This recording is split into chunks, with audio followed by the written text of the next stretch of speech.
edition of the Southern Quality Ford Friday Night Blitz. I am your host, Brad Ciesak. Tim, week 2 of the high school football season is upon us. That's right, Brad, and what a week 2 it was. Over 30 games in the Friday Night Blitz tonight. And a little bit later, Parkway head coach Neil May will be joining us on set to talk everything Panthers.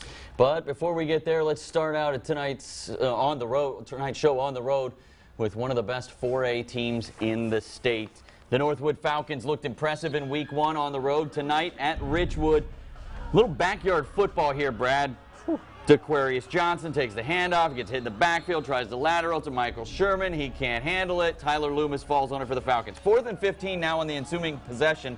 Northwood goes to their bag of tricks. They throw the backwards pass, set up to the flats, setting up the deep throw to Cameron Thole for the touchdown. Second quarter, the Falcons start to pull away. A short touchdown run right here from Trayon Jones out of the Wildcat formation, and the very next time they had the ball, they added another score. Luke Bogan drops one in the bucket for DeTravian Brown. Northwood wins easily, 38-8 the final.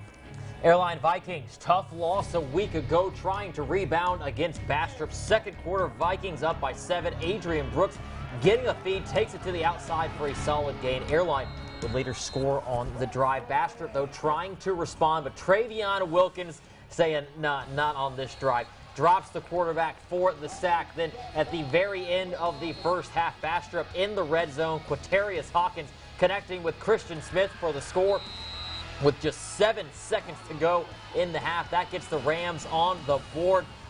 Tough loss for the Airline Vikings, unable to score in the second half. They fall 18-13, their second loss in a row. 2 weeks in a row, came right down to the wire for them. Evangel playing in the battle on the border tonight, taking on North Little Rock. This game actually still going on as we speak. North Little Rock gets on the board first. Cotton, the quarterback keeper for the first touchdown of the game. That made it 7-0. But then check out the Evangel offense, showing what they're capable of. Then get a little consistency. Blake Chapin looking deep down the field, finding Justin Houston. Big gainer on that play. And then a couple plays later, these two young men, they're going to hook up again. Chapin to Houston for the touchdown. That ties the game, but right now at halftime, North Little Rock with a 13-point lead, 20-7 at the half. Now, Houghton scored a big win over their rival Minden last week, welcoming BTW to town. The student section getting everybody pumped up, and that's why right there, Darian Phil punching it in for the short touchdown. Bucky the Buccaneer, and he likes what he's seeing, and that's why he's out there just dancing there on the track. BTW answering back. Malik Patterson takes it in for the long touchdown. No one's going to catch him as he takes it in for the score. Now, they would go for the 2-point conversion, and they're going to convert there at Harlan Stadium as Anthony Jones Jr. able to run it in, avoiding the defenders, takes it, keeps it himself, takes it in right there, but Houghton with a commanding lead, 40-14. That is where this game would end up. Buccaneers now 2-0 to open the season after tonight's win. Woodlawn making the short trip to Lee Hedges Stadium to take on Captain Shreve. Picked this one up in the first quarter. Ladarian Frierson breaks through the defense and takes off for the Shreve touchdown. Nobody's going to catch him. That kid is fast. Gators in control early. Second quarter, Captain Shreve going to find pay dirt again. This time, Darius Grant on the keeper. Dives over the pile for the score. All Captain Shreve tonight. They take down Woodlawn 31-0. The Benton Tigers falling in a heartbreaker last week, trying to get a win over Alexandria. First quarter, Trojans connecting on the quick pass to Lon Stafford. He outruns the Benton defense for the touchdown. Ash leading it by 7. Now later in the quarter, bad snap for the Trojans, and the Tigers able to pounce. They swarm the QB, and Cole Horton brings him down for the sack.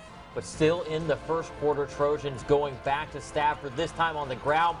Weaves his way through the defense for the touchdown. Ash extends the lead to 14. I was out there for that play. Coach Moore was not happy with the way his team was playing early on. Do we have a score in this one?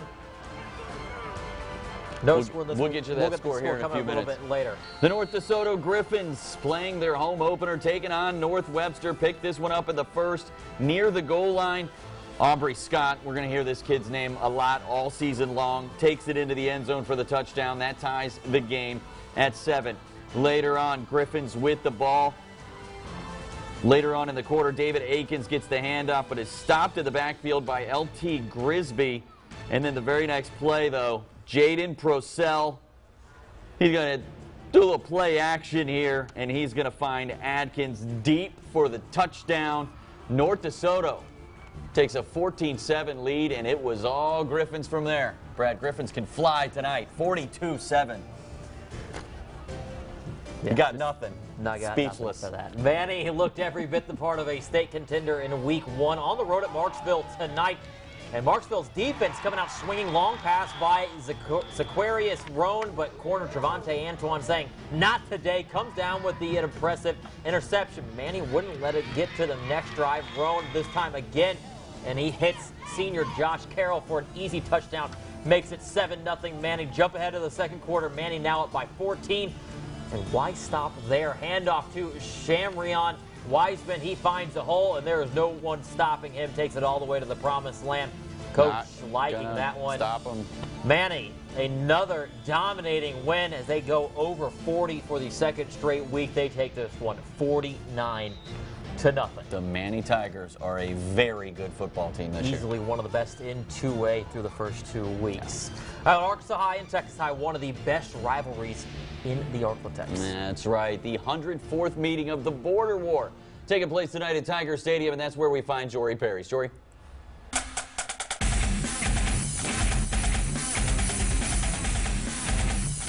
The rivalry between Texas High and Arkansas High runs deep. The significance of this matchup goes back hundreds of years. Tonight, the 103rd meeting between the two, and if there's anything that the past can tell you, it's that you never know what to expect. Let's get into the highlights from this game.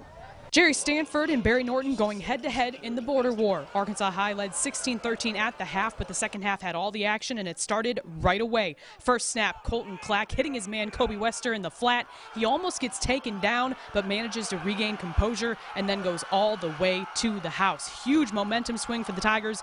They get the 2-point conversion. It's 21-16 Texas High.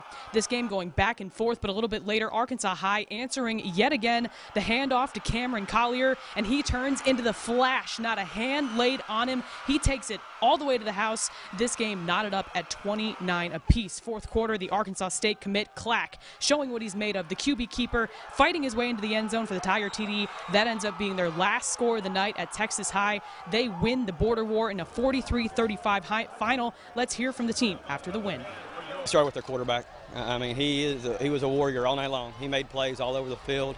Kid's been through hell and back in a lot of different ways, and he fought his butt off tonight, and he was a leader for us. Our offensive line really picked it up in the second and third quarter, and the kids just never quit. They never gave up. I mean, it's crazy. I mean, we lost last year. We just doing it for our boy Leonard, who passed away last year, and it's just all thanks to my O-line and my receivers. So Jerry Stanford and the Tigers get their first win of the season and his first win in this rivalry. Reporting here at Tiger Stadium, I'm Jory Perrys. Let's go back to you in the studio. Big praise. Can't talk right now. Big praise from Jerry Stanford for Colton Clack. And Colton Clack, you know, in his senior year there with the Tigers, already committed to Arkansas State to play college football next year, and that's the kind of leader that you want to have on your team, the guy that can help you rally back from an early deficit in a big rivalry game like that. That's right. Coming up on the Southern Quality Ford Friday Night Blitz, where are we going? We're headed to the Lone Star State. Marshall and Longview renew their long-standing rivalry after the break, plus a return to Louisiana a bit later in the show. Stay with us. You're watching Friday Night